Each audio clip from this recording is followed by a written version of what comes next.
Hi there. We have here a 2017 Chevy Trax with the infamous 1.4 liter turbocharged Ecotec. And why is it here today? Is because it has a very common leak on the oil pan.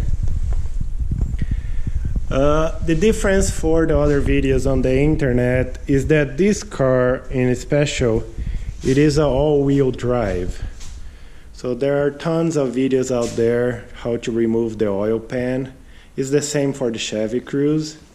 However, because this is an all-wheel drive, it has a transfer case right beside the transmission. And I'm gonna go down there and illuminate for you. So it makes the job a little bit more interesting.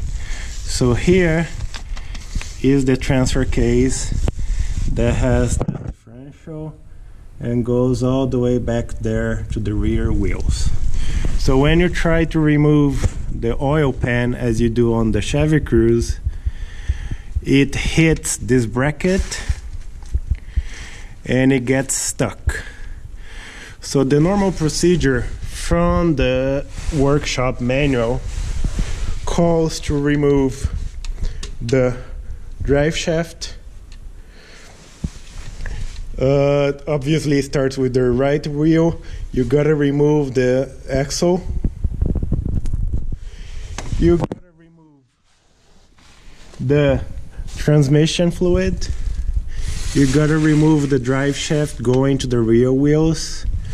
You gotta disconnect a ton of bolts and then remove the transfer case. Okay, so that's a lot of work, and by the time you're done, you also have to remove a few seals that connect between the transmission and the transfer case, plus there is another seal on the semi shaft in here. Anyway, there is a different procedure, which, sorry in advance, this is not a tutorial, that in order to remove the oil pan on this vehicle without removing all of those things that the workshop manual calls for, you can remove the crankshaft pulley. And then you're gonna come down here, you probably already noticed, you're gonna come with a grinder on this mounting bracket and you're gonna trim a little bit of it so it makes room for the pan to drop and then slide off. So as you can see here, let me get my light.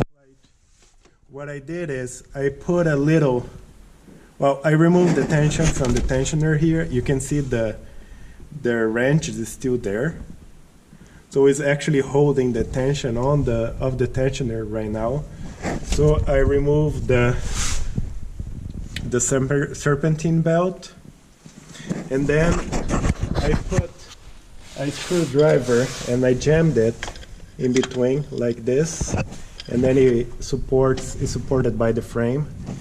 And then you come with a wrench and you remove this bolt, and this pulley is gonna slide off very easily. So let me go up.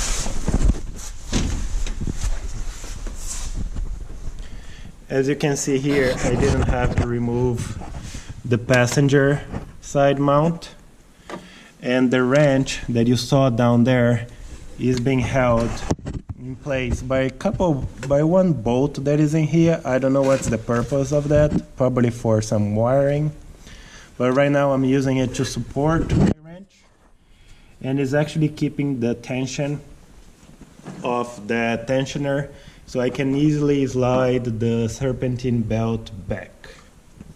Okay, so yeah, it takes a lot of work to trim the bracket there. But yeah, it's way easier to do it this way and for future work, because this car has 113,000 kilometers, which translates to what, 70,000 miles. And it's the second time this service is being done on this car. I just bought it, but I noticed by the marks on the bolts, on the oil pan bolts, that they have been touched before. And also this car already had the turbocharge replaced. So you can see here it's pretty much brand new. But to be fair, when I removed the oil pan, there was a lot of oil sludge, so it didn't have proper maintenance, so you can't blame Chevy much, although this is a common issue.